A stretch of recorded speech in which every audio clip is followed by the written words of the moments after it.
Ya, tuh. Ya, ada 5 nih, ya. Tuh, yang belum tahu nih, ya insya Allah nanti nih, ya yang akan namanya apa tuh? Yang akan menempuh hidup baru, ya. Yang udah punya jodohnya, rukunnya itu ada 5. Yang pertama, adanya calon suami. Kalau nggak ada, mau kawin nikah sama siapa? Tuh, ya. Yang kedua, ada calon pengantin perempuan, ada tuh, ya. Yang ketiga, adanya wali. La nikaha illa biwaliyin, tidak sah nikah kecuali ada bapaknya, ada walinya, ya. Kalau kawin diwaliin nggak kawin? Enggak kan? Enggak. Makanya, ya kan? Oh, kalau kawin mah nggak ada walinya, gitu. Kalau nikah mah ada calon laki-laki, calon perempuan, kemudian ada walinya. Yang keempat ada 2 saksi yang adil, ya. Ada 2 saksi yang adil. Makanya nanti, ya, saya sarankan nih, nanti kalau umpama ada pernikahan, jangan menunjuk saksi sembarangan, ya. Jangan menunjuk untuk jadi saksi sembarangan. Kadangkala kita punya teman preman, tukang mabok, suruh jadi saksi, ya. Itu suruh jadi saksi kita, nggak boleh, ya, nggak boleh. Itu. Kemudian yang kelima adalah segat. Segat itu adalah ucapan ijab dan qabul. Berarti mahar nggak ada nih kan, tuh kan? Berarti mas kawin nggak jadi rukun nikah. Tuh, pertanyaan begitu, ya. Kok kenapa kawinnya boleh nikah? Berutang dulu. Ya. Aduh, saya mau kawin ini mau nikah. Ya mas kawin tidak, utang dulu, utang mas kawin. Boleh, ya. Yo. Jadi kalau mas kawinnya boleh untuk dihutang.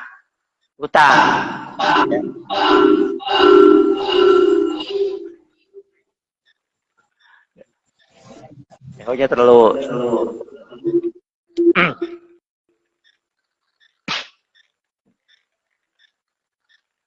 Tes. Ada. Ulangi. Nih, rukun nikah nih. 1 ada calon suami, yang kedua ada calon istri, yang ketiga ada wali, yang keempat ada 2 saksi yang adil, dan yang kelima adanya segat ucapan ijab dan qabul. Ijab dari siapa? Dari wali. Qabul dari calon suami. Udah bisa, bentar diajarin dah, bentar. Saya ajarin, ya, saya ajarin untuk qabulnya tuh, ya. Saya terima nikah,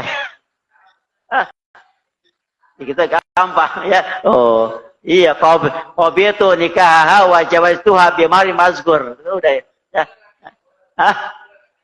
Apa aja tuh? Nah, gitu ya. Insya Allah, ya. Nanti insya Allah kalau udah ke bab ini, ya. Jadi sekarang kita ulangi. Ya, tadi tuh saya bahas tadi. Kok kenapa ini? Kenapa kok mas kawin nggak disebut dan tidak termasuk rukun nikah? Saya tadi jawab. Karena mas kawinnya pertama boleh dengan apapun, yang kedua mas kawin boleh diutang. Kira-kira ada perempuan zaman sekarang mas kawinnya diutang?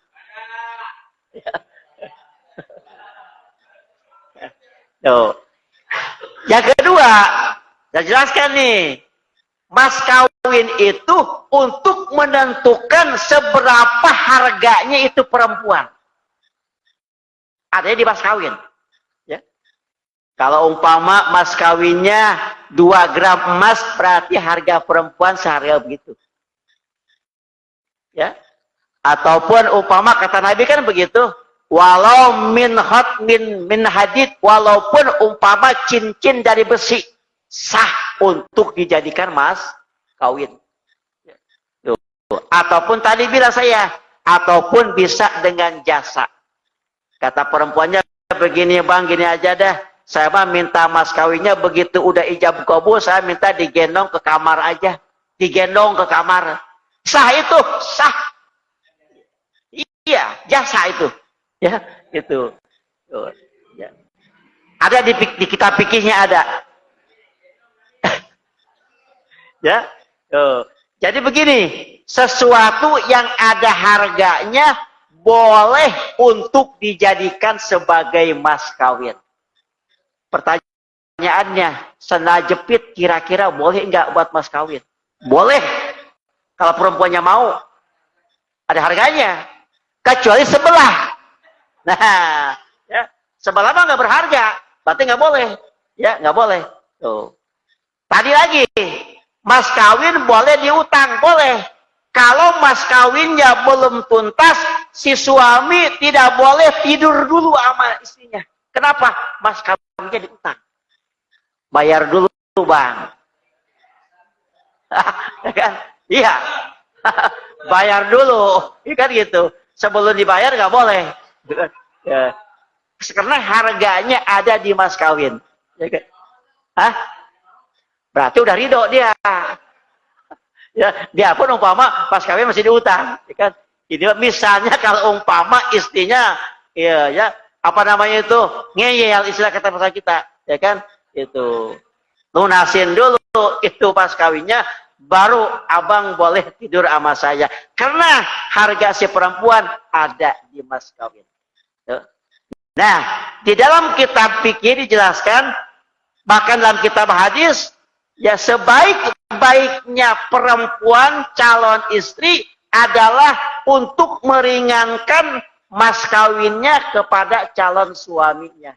Jangan memberatkan sesuai dengan kemampuan calon suaminya. Ya, itu. Sesuai dengan kemampuan calon suaminya. Kembali, syarat nikah ada 3. Satu adalah sesama agama Islam. Yang kedua adalah sehat jasmani dan rohani. Yang ketiga ada biaya untuk pernikahan. Rukun nikah ada 5. Satu adalah calon suami. Kedua calon istri. Yang ketiga ada wali. Yang keempat 2 saksi. Yang kelima adanya ijab dan qabul. Ijab dan qabul. Itu syaratnya nikah dan rukunnya nikah. Dikawin kagak ada syarat dan nikahnya. Ya, tuh. Makanya begini nih, maaf, Imam maaf 1000 maaf. Kalau seandainya sekarang ada orang tua menikahkan anak perempuannya yang udah hamil di luar nikah. Ya. Sedangkan bahasa menikahkan kan begini. Saya nikahkan engkau dan kawinkan engkau. Tapi kalau umpama sudah hamil di luar, berarti saya nak kawinkan engkau dan nikahkan engkau. Dibalik jadinya. Nah, iya udah kawin duluan. Ya kan? Pakai gitu tuh.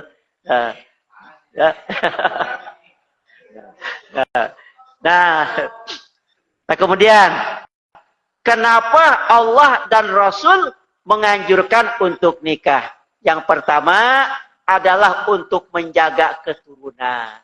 Ya kan? Biar keturunannya bagus. Biar jelas siapa bapaknya. Biar jelas siapa emaknya. Maka ada anjuran nikah. Maka kata Nabi dalam satu hadis. Tadi itu tuh. An-nikah sunnati. An-nikah sunnati. Nikah itu sunnahku. Ya sunnah. Tuh. Pertanyaannya. Bagaimana orang kalau umpama kagak nikah? Sedangkan ada hadis, paman lam ya'ma bi sunnati falaysa minni. Siapa orang yang tidak melaksanakan sunnahku, itu tidak diaku umatku, kata Nabi. Yang nikah, yang kagak nikah sampai mati, kira-kira diaku nggak umat Nabi? Nah, di sini nih, ya. Lihat ya, lihat redaksi hadis, lihat redaksi hadis, lihat. An-nikah sunnati. Nikah itu sunnahku, kata Nabi. Yang kedua sambungannya, paman lam ya'ma bi sunnati Falaisa minni. Siapa orang yang tidak melaksanakan sunnahku, tapi ke situ hadis domirnya bukan kepada nikah, bukan. Enggak begini. Kalau begini mah, siapa orang yang tidak nikah, dia tidak akan aku umatku. Tapi ini enggak. Siapa orang yang tidak melaksanakan sunnahku, itu tidak akan diaku umatku. Pantas yang tidak melaksanakan sunnah. Kenapa? Karena sunnah Nabi mah banyak. Bukan nikah doang. Nikah mah mimba di sunnatin Nabi sallallahu alaihi wasallam. Bagian daripada sunnah baginda Rasul. Kagak nikah bakal diaku sebagai umat Nabi asalkan sunnah-sunnah yang lainnya dilaksanakan. Jangan takut. Ya, oh saya kagak nikah sampai tua sampai mati. Takut begitu pulang ke hadapan Allah, ke baginda Rasulullah ketemu tidak diaku. Enggak ada keterangannya. Ya, itu. Yang tidak diaku itu orang yang tidak melaksanakan sunnah Rasul. Karena sunnah Rasul itu banyak. Bukan nikah doang. Kalau nikah mah bagian daripada sunnah Rasul. Nah kalau umpama sekarang pertanyaannya, kalau orang yang kagak nikah tidak diaku umat Rasulullah, sedangkan Nabi Isa itu sebagian kaul, Nabi Isa itu bagian daripada umatnya Nabi Muhammad. Nabi Isa siapa istrinya? Kagak ada kan? Nabi Isa nggak punya istri, gitu ya. Tuh. Tapi dia akan diaku sebagai umat Rasulullah. Nah kalau umpama lihat redaksi hadis tadi, orang yang tidak nikah tidak akan diaku umat Rasul. Bukan begitu. Orang yang tidak melaksanakan sunnahku, kata Nabi, tidak akan diaku sebagai umat Rasul. Nikah mah adalah bagian daripada sunnah baginda Rasulullah sallallahu alaihi wasallam. Mustahabun. Nikah itu disunahkan, cuma sunnah doang. Ya, jadi kata ulama begini nih. Ulama nih dalam kitab fikih. An-nikah mustahabun. Nikah itu disunahkan. Disunahkan. Liman layah taju bihi. Ya. Kepada orang yang butuh kepada nikah itu sunnah. Kira-kira kita kalau kagak butuh mah kagak ngapa-ngapa. Ya. Tuh, kagak apa-apa enggak nikah juga enggak apa-apa. Ya, itu, ya. Tuh, karena itu anjuran Al-Qur'an itu pankihu itu bukannya wajib, tapi itu adalah sunnah, ya. Jadi itu ada perintah sunnah dari Allah, silahkan ya kalian untuk nikah dengan perempuan yang kau anggap sebagai bagus, baik lahiriah maupun batiniah. Kamu anggap sebagai ini perempuan itu bagus, bagus akhlaknya, ya kan? Bagus kelakuannya, bagus ucapannya, bagus segala-galanya. Silahkan. Ya, silahkan oleh kamu untuk dinikah. Ini merupakan satu pilihan dari Allah. Ya, ini jadi ada anjuran dari Allah. Jadi anjurannya itu bukannya wajib, tapi sunnah. Bahkan anjuran dari baginda Rasul juga ini anjurannya anjuran sunnah. Cuma fadilahnya banyak sekali. Ya, nanti ada nih di kitab Ukhlujen tentang keutamaan orang yang nikah, orang yang sudah nikah, sama orang yang belum nikah. Banyak, ya, banyak utamanya. Di antaranya nih, ya, di antaranya ijab tasyabbah. Apabila suami istri bersalaman, ya, bersalaman nih, tangan suami nyelamin tangan istri dengan rasa ra'fah, dengan rasa sayang. Maka sakotot junubuhuma itu akan apa? Akan jatuh dosa-dosa keduanya. Salaman doang. Salaman, ya. Salaman suami, salaman sama istri, istri salaman sama suami dengan rasa sayang. Ya, sayang kepada suami, sayang kepada istri, sakotot junubuhuma, maka akan jatuh dosa-dosa keduanya dengan salaman. Tuh. Ya, tuh. Tuh. Ada lagi, ya. Tuh. Nih, ada lagi, ya. Kemudian nikah itu adalah bagian daripada ibadah. Ya, ibadah. Ibadah Bang Fajar. Ya, niatin. Ya, niatin untuk ibadah. Ya, niatin untuk ibadah. Karena tidak ada satu ibadah yang paling nikmat kecuali kecuali nikah. Ya, coba ayo. Ibadah sholat capek, ruku sujud, ya. Ibadah haji apalagi capek, ya. Ibadah puasa apalagi capek dan lapar. Tapi nikah, ya nikah merupakan mimba'dil ibadah, sebagian daripada ibadah, pahalanya sangat besar, ya bagi orang-orang yang melaksanakan nikah dengan niat karena Allah, ya niat karena Allah. Kata-kata ya niat Allah. Kata dalam hadis gini kata Nabi, ya kata Nabi begini dalam hadis. Di mana kata Nabi, pankihu, ya pankihu wa takassuru. Nikahlah kalian wa takassuru dan perbanyaklah keturunan daripada kalian.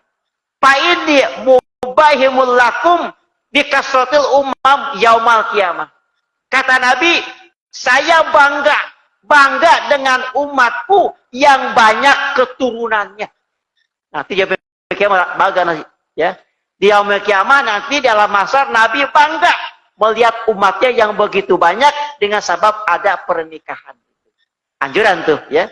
Jadi kata Rasul, maka kata Rasul dalam hadis lain, pankihu waludal walud. Nikahilah perempuan yang banyak keturunannya, Bang Fajar. Ya, ya. Yang banyak keturunannya. Kalau boleh bos setahun tiga ngelahirin tuh. Nah, nggak apa-apa. Ya, tadi ada tadi itu hadis apa? Firman Allah, ya kan? Fankihu ma tobalakum minan nisa'i masna wa sulasa wa ruba. Nikahi oleh kalian laki-laki, perempuan 1, 2, 3, 4. Sampai 4 doang udah. Ya, jangan sampai lebih. Itu anjurannya. Ya, kalau memang mampu untuk napakahnya, mampu untuk mendidiknya, mampu untuk segala-galanya, silahkan kata Allah, silahkan kata Nabi. Tapi fa'in hibtum alla ta'dilu, jika kamu tidak akan merasa adil, cukup atu doang, nggak usah banyak-banyak, Bang Pedi, ya itu, ya 1 doang udah, ya itu 1 doang, Bang Abi dan saya 1 doang, iya 1 orang Kampung Asem, 1 orang Ketapang, 1 orang Dongka, 1. Nah gitu ya. Nah, itu baru tentang masalah asal usulnya tentang pernikahan. Insya Allah nanti kelanjutannya, ya nanti kelanjutannya Insya Allah nanti kita lanjutkan tentang bab bagaimana hak kita sebagai suami terhadap istri, dan bagaimana hak istri terhadap suami. Sebab ini ada tuntutannya nanti, ya. Ada tuntutan nanti kita di hadapan Allah. Tapi kalau umpama kita sudah dipenuhi kewajibannya, insya Allah tidak akan dituntut di hadapan Allah. Di antaranya itu yang paling berat adalah secara pengalaman saya, ya berumah tangga itu yang paling berat adalah untuk mendidiknya. Mendidiknya susah itu, ya. Kadang-kala kalau umpama kita punya istri tidak sekupu kalau bahasa kitabnya, ya, tidak seideologi, itu susah. Tapi kalau kita bisa, insya Allah kita akan mendapatkan pahala yang begitu besar dari Allah Subhanahu Wa Taala. Amin, amin ya robbal alamin. Untuk selanjutnya, ya mungkin ada yang mau nanya, silakan. Sekitar permasalahan ini silakan. Ada waktu 15 menit ya sampai 9:30. Ya. Ya, silakan.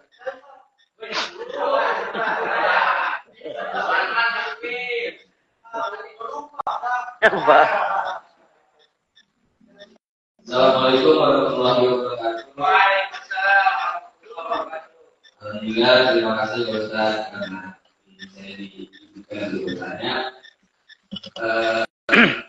Sebagai anak muda, saya masih bingung nih Pak Ustaz tentang masalah pernikahan ini. Makanya saya ingin bertanya, menurut pandangan Pak Ustaz sendiri itu lebih baik kita nikah itu makan dulu apa langsung menikah aja Ustaz? Pas sebelum makan itu langsung nikah. Apakah kita makan dulu atau langsung menikah aja? Ya, terima kasih Ustaz.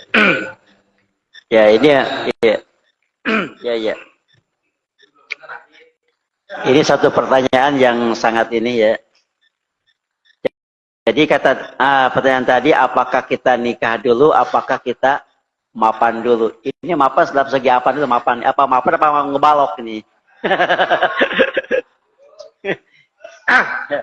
ya. Ya. Jadi begini, ya.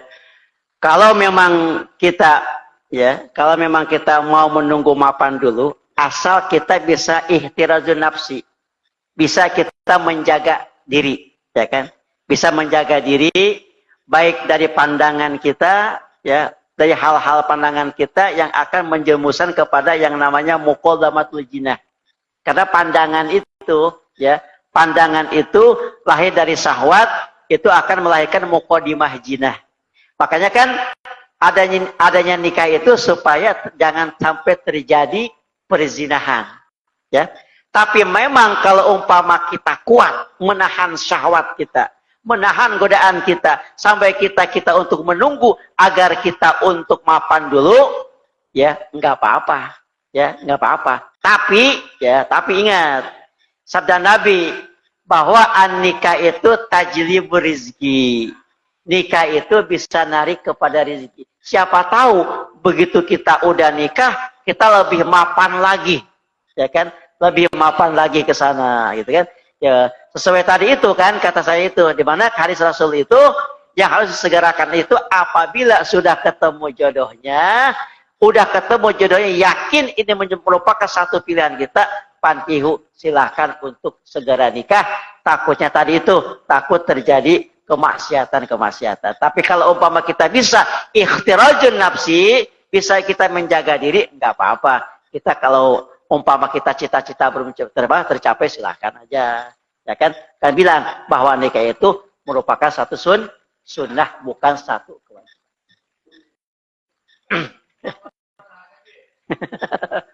Abid mah kuat ya mah. Khawatir. Ya, silakan. Assalamualaikum warahmatullahi wabarakatuh. Salam.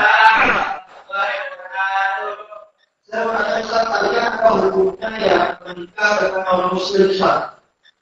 Dengan yang telah berjilbab itu. Nah, bagaimana pendapat Ustaz jika dia baru mengetahui hukumnya dan dia sudah menjalani dan mempunyai keturunan? Tadi kan Ustaz bilang kalau saudara banyaklah keturunanmu. Nah, bagaimana kalau dia sudah menjalankan dan mempunyai keturunan dan si tulang ini menikah dengan non muslim? Non muslim. Ya, sedang menjalankan Tuhan kita hanya Assalamualaikum warahmatullahi wabarakatuh. Kata dari awal dari persyaratan nikah itu kan tidak boleh, ya kan? Tidak boleh nikah lain agama, ya kan? Agama nggak boleh. Nggak boleh. Jadi nikahnya itu nggak sah, ya. Jika nggak sah berarti keturunannya pun itu keturunannya nggak sah, ya kan? Itu. Jadi yang saya itu tadi bilang, orang Islam nikah harus dengan orang Islam, ya kan? Orang Islam harus nikah dengan Islam. Kemudian sekarang umpama suaminya orang Islam, perempuan calon istrinya orang Kristen umpama, itu nggak sah pernikahannya, nggak sah. Ya, secara agama itu nggak sah, ya, nggak sah. Walaupun itu memang udah banyak keturunannya, ya. Nah, kemudian mestinya nanti setelah si perempuannya itu dia masuk Islam dulu. Setelah masuk Islam dengan totalitas, kemudian dia syahadat lagi, ya. Maka setelah syahadat itu keturunannya semuanya akan menjadi sah semua, ya kan? Itu, ya kan? Ya, perkawinan yang pertama itu nggak sah, ya nggak sah. Itu karena lain agama, lain keyakinan. Jangan sampai gitu. Saya bilang tadi itu, walaupun calonnya itu cakep, cantik, kaya, jangan terbius dengan begitu, ya. Karena itu bukan lain agama, ya, lain keyakinan. Gitu. Jadi sebaiknya kita cari calon kita yang satu akidah, yang satu keyakinan, yang satu agama, ya, walaupun umpama wajahnya atau tidak begitu menawan, ya, tidak menarik, ya, gitu. Jadi nggak sah, ya, nggak sah. Ya.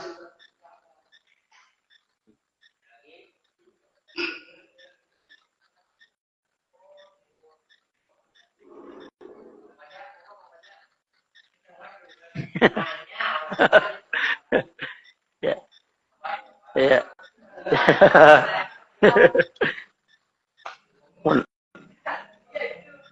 Ayo, ada lagi enggak tentang masalah ini? Ya.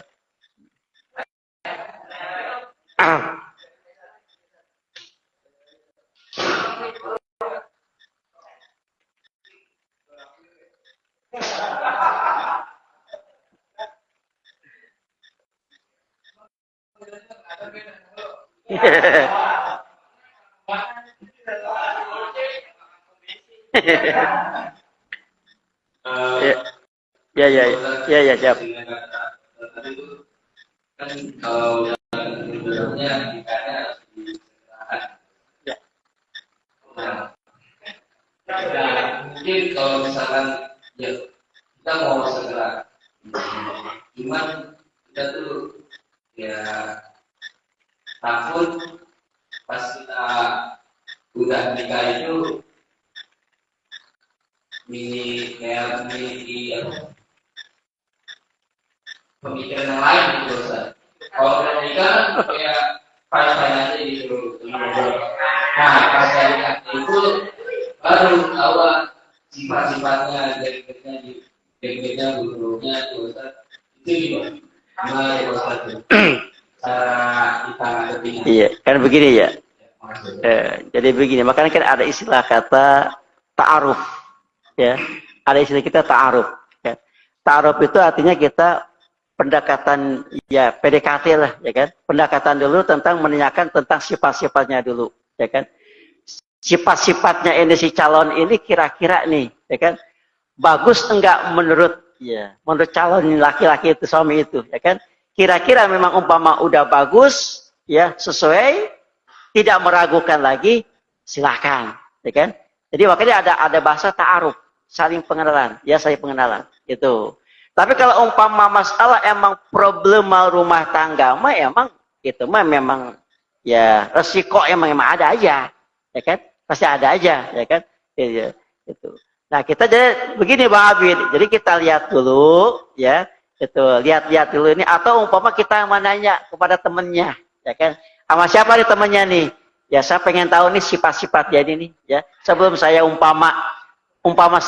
sebelum saya nikah sama dia rumah tangga, saya pengen tahu nih sifat-sifatnya dia. Karena niat saya itu pengen betul-betul rumah tangga yang betul-betul bukan untuk main-main, gitu, ya kan? Gitu. Jadi pengen lihat tuh sifat-sifatnya, boleh kita ngambil utusan temennya. Sama siapa nih dia pertemanannya nih, calonnya nih, ya kan tanya sama dia, ngobrol. Itu kan pengen tahu dah sifat-sifatnya bagaimana dia, ya kan? Apakah dia umpama sama keuangan dia umpama boros bagaimana, apa dia banyak tingkah, ucapannya bagaimana, bagaimana, itu bisa ditanyakan dulu, ya kan? Itu bisa ditanyakan dulu ya kepada temannya, yang dijadikan sebagai utusan. Kalau memang Bang Abid umpama malu mau nanyanya, ya kan? Itu malu umpama itu kemudian menanya langsung kan takut kesinggung, gitu kan? Itu tapi jangan sampai ada penyesalan di akhir, ya kan? Jangan sampai ada penyesalan di akhir. Tanya dulu ya sifat-sifatnya, kriterianya, dan tanya dulu biar umpama begitu umpama sudah sampai ke jenjang rumah tangga, udah memilih rumah tangga yang bagus. Jadi tidak ada penyesalan, ya kan? Tidak ada penyesalan gitu. Tanya dulu ya. Tanya sifat-sifat. Boleh itu. Atau ke orang tuanya juga boleh nanya, ngobrol sama orang tuanya. Gitu. Gitu.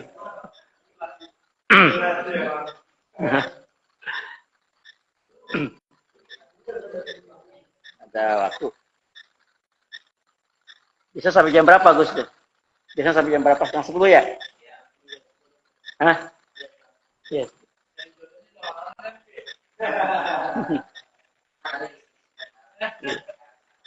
Ya. Ya. Insya Allah nanti dijelaskan ya tentang di antara kewajiban suami itu apa, ya kan? Itu jadi suami itu kewajibannya bukan cuma untuk kasih nafkah doang, mendidik lebih itu aja, mendidiknya itu. Jadi yang susah itu mendidiknya, mengajarkan umpama calon umpama istri kita nggak bisa doa wudunya, itu kan wajib, ya, wajib untuk mengajarkannya. Makanya kita nih ngaji itu gitu, kita perlu ngaji fikih itu begitu, ya.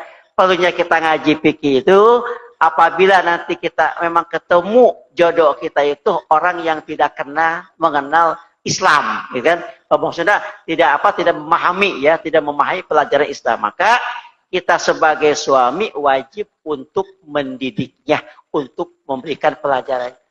Bagaimana kalau sama-sama blow on? Ya, iya. Emang lakinya blow on, emang bininya on. Bagaimana ini nih, ya? Nah, kalau umpama dua-duanya begitu, lakinya mesti rajin ngaji,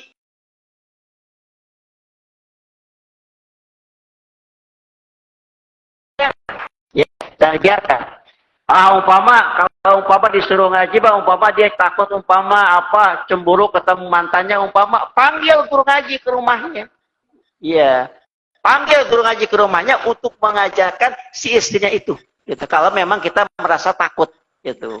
Sebab itu kewajiban. Jadi kewajiban suami itu di samping mengasih nafkah lahir, di samping mengasih nafkah batin, wajib untuk memberikan pendidikan agama. Terutama cara wudunya, cara sholatnya, cara mandi junubnya, cara mandi haidnya, cara mandi wiladahnya, itu kan kewajiban suami. Ya, kalau kagak diajarkan, dituntut di hadapan Allah nanti. Ya, dituntut di hadapan Allah. Ya, karena suami itu adalah merupakan pemimpin. Kullukum ra'in wa kullukum mas'ulun an ra'iyatihi. Ya, kan ketahui gitu. Kalian pemimpin, setiap pemimpin akan ditanya tentang kepemimpinannya. Suami pemimpin di dalam rumah tangga akan ditanya tentang kepemimpinannya di dalam rumah tangga. Jadi itu yang paling susah itu, ya, kasih pendidikan, pelajaran kepada istri. Kalau umpama enak sih, makanya kan kalau kita punya calon istri santri mah enak, nggak usah ngedidik lagi. Cuma kita nggak dapat pahala. Ya kan, dapat pahala kita. Tapi kalau umpama kita punya istrinya nggak begitu tahu terhadap pendidikan agama, kita tahu, kita ngajarin, dapat pahala kita. Pahala mendidik. Assalamualaikum warahmatullahi wabarakatuh. Salam.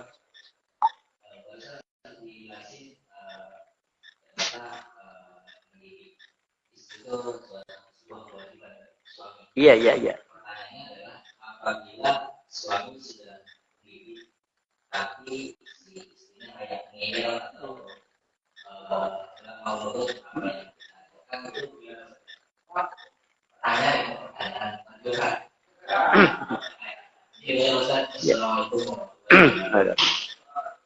Nah, kalau umpama suami sudah memberikan nasihat, sudah memberikan pendidikan, sudah menyuruh untuk mengaji keluar umpama, tapi si istrinya ngeyel, ya, itu tidak ada tuntunan, tidak ada tuntutan di hadapan Allah, tidak ada, ya, tidak ada.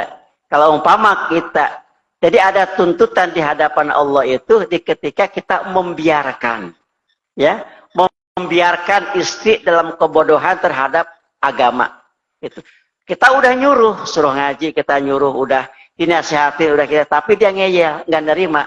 Kita udah bebas daripada tuntutan dari Allah. Jadi kita nggak bakalan bertanggung jawab, karena Allah Maha tahu, kita udah. Tapi yang ada tuntutan itu kita diem aja, ya kan? Maka kan dalam satu hadis ada kata Nabi, anti ya zannah anti haramud dayus. Surga, kamu haram kemasukan orang dayus.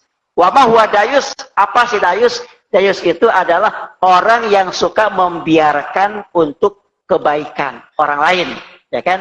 Itu membiarkan kebaikan orang lain untuk berbuat baik. Seperti tadi, ya kan? Jadi si suami tidak dituntut sebagai orang dayus ketika dia sudah memerintahkan, udah nasihatin sama istrinya, tapi si istrinya yang ngeyel. Ya kan? Jadi enggak ada tuntutan lagi dari Allah. Sama sama anak-anak kita nih, ya kan? Anak kita sudah suruh ngaji, suruh sholat, tapi anaknya enggak mau, ya kan? Berarti kita udah bebas nih, udah bebas kita tuntutan di hadapan Allah, gitu. Jadi kita tanggung jawab sendiri, kecuali kita membiarkan anak kagak ngaji, membiarkan anak kagak sholat, membiarkan anak kagak kagak puasa, kita biarkan aja, ya kan? Nggak apa-apa, nggak ada apa tuh namanya, cuek aja, cuek, ya kan? Lulu gua istilah kata, ya, itu baru ada tuntunan. Tapi setelah anak udah kita perintahkan, cuma anaknya ngelawan, sudah tidak ada tanggung jawab di hadapan Allah. Ya kan? Cukup ya, insya Allah ya. Insya Allah nanti kalau kita sama-sama ya dipanjangkan umur, ya disehatkan badan kita, mudah-mudahan kita bisa dipertemukan lagi ya pada ta'lim pada malam Senin ini. Ya, saya juga minta mohon dibukakan pintu maaf yang sebesar-besarnya ya. Manakala banyak kekurangannya yang apa saya sampaikan. Nah, kalau memang ada salahnya, memang ini merupakan satu kebodohan, kekurangan dari saya. Dan juga memang ada benarnya sesuai dengan Qur'annya, sesuai dengan hadisnya, sesuai dengan ijma ulamanya, itu merupakan hidayah taufik dari Allah Subhanahu wa taala ya. Saya doakan mudah-mudahan yang hadir pada malam ini diberikan keistiqomahan oleh Allah Subhanahu wa taala, dan apa yang saya sampaikan mudah-mudahan bisa menjaga ilmu yang bermanfaat.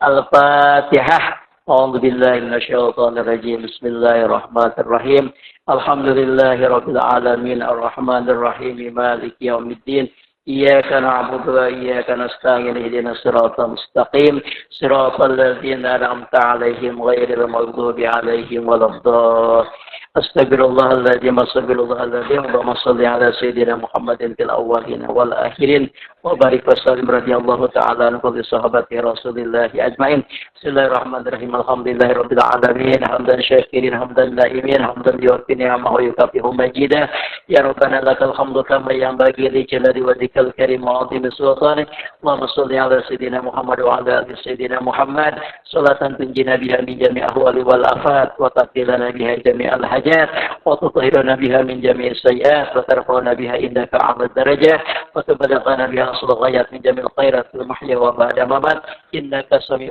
قريب مجيب دعوات يا الله يا قاضي الحاجات اللهم اهدنا صراطا مستقيم اللهم اهدنا صراطا مستقيم اللهم اهدنا صراطا مستقيم صراط الذين أنعمت عليهم من النبيين والصديقين والشهداء والصالحين أولئك رفيق وذلك الفضل من الله وكفى بالله عليما اللهم اجعلنا جمعنا جمعا مرحوما وتفرقا من بعده تفرقا معصوما ربنا تقبل منا إنك أنت السميع العليم وتب علينا إنك أنت التواب الرحيم ربنا يا الله آتنا في الدنيا حسنة وفي الآخرة حسنة وقنا عذاب النار وصلى الله على سيدنا محمد سبحان ربك رب العزة عما يصفون سلام على المرسلين والحمد لله رب العالمين. Cukup sekian dari saya. Assalamualaikum warahmatullahi wabarakatuh.